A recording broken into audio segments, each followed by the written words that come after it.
Hey guys, I'm Esther. Today we're going to be doing day 2 of our practice challenge for the beginner violinist.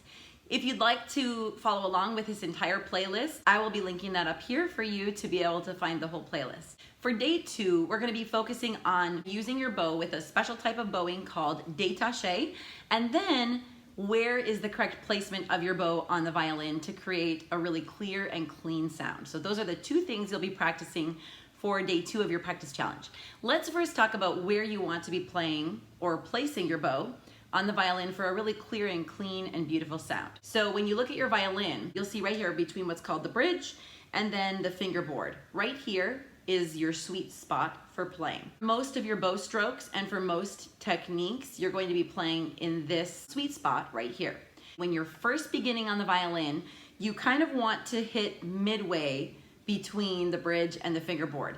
This I like to call the bow highway. Just like when you're driving on a road in your car and you want to stay in your lane, you don't want to be swerving in and out over the lines without signaling and so on. Same on the violin. Your bow you want to keep in a fairly continuous straight line as it's moving. And so this sweet spot is a good place to learn when you're first starting on the violin to kind of aim for this middle spot right here between the bridge and the fingerboard. So I'm going to demonstrate this for you using our major finger pattern that we learned in day 1 of your practice challenge. And I'll just demonstrate playing with a nice straight bow, playing on the bow highway. And my goal is to keep my bow as straight as I can as I'm playing. And by straight, I just mean that you want to keep the bow, the wood of the bow, parallel to the bridge. So right now, if you look closely at the way my bow is placed, you can see that the bridge and my bow, the wood of my bow, are creating 2 parallel lines. And as I move my bow down and then up, my goal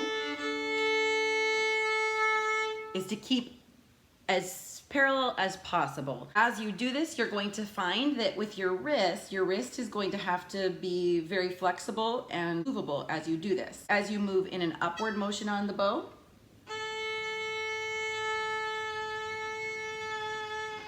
your wrist is going to move a little bit more in an upward motion. You'll see that it lifts a bit, and your fingers as well help to kind of pull the bow upward just a little bit. So there is a little bit of flexibility in your fingers and your wrist. Then as you move downward, you'll see that your wrist starts to kind of pull downward a little more. The wrist starts to come down a little bit more. And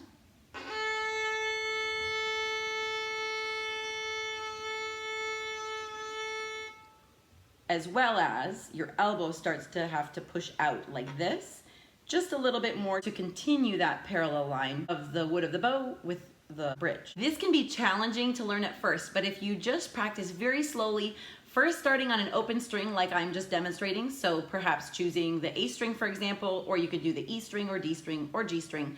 I personally think that the A string is a great one to start with. It's easier than some of the others. Just practice it very, very slowly and watch. Keep your eyes looking here.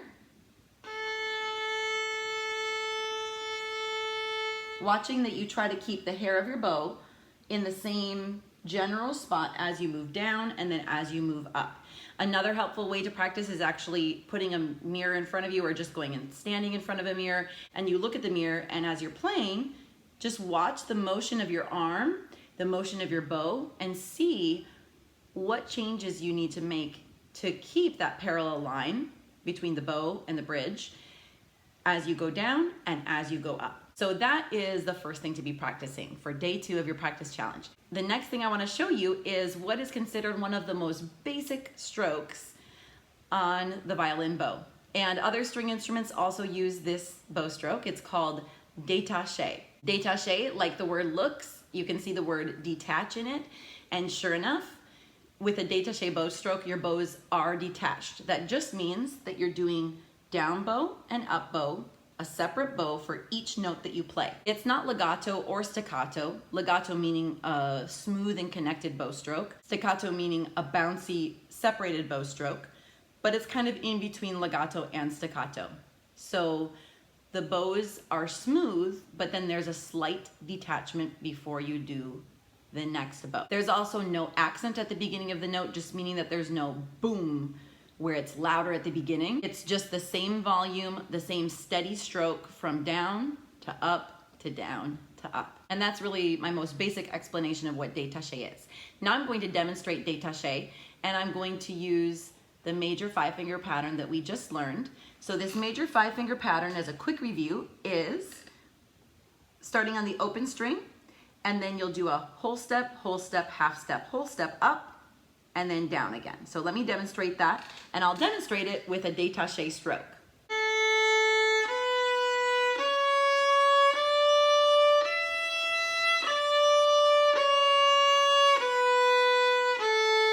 See that each stroke, I just played down, up, one separate bow for each note that I played with my fingers. And you can hear how each note is somewhat connected, but there still is a slight detachment when I change the bow from down to up or from up to down. You can hear just a slight little change. Now, if you notice, as I played Detache, I was making sure that I stayed in the bow highway, in that sweet spot, trying to keep my bow parallel with the bridge. Now, as you're practicing this, if it's very difficult to do it at first, take it super slowly. There's nothing wrong with doing that. That's actually the best way to begin if something is difficult for you on the violin. Start very slowly, and then as you start to learn the different motions of all the muscles and all the movements with your arm and your wrist, you'll start to be able to gain the confidence and also just the muscle memory of how to do it, and you can start to pick up the speed from there. If you enjoyed this video, you can go ahead and like below, and also subscribe to this channel. I have lots of videos with tutorials for learning the violin and then also for learning the piano. I'd love to have you along for the ride.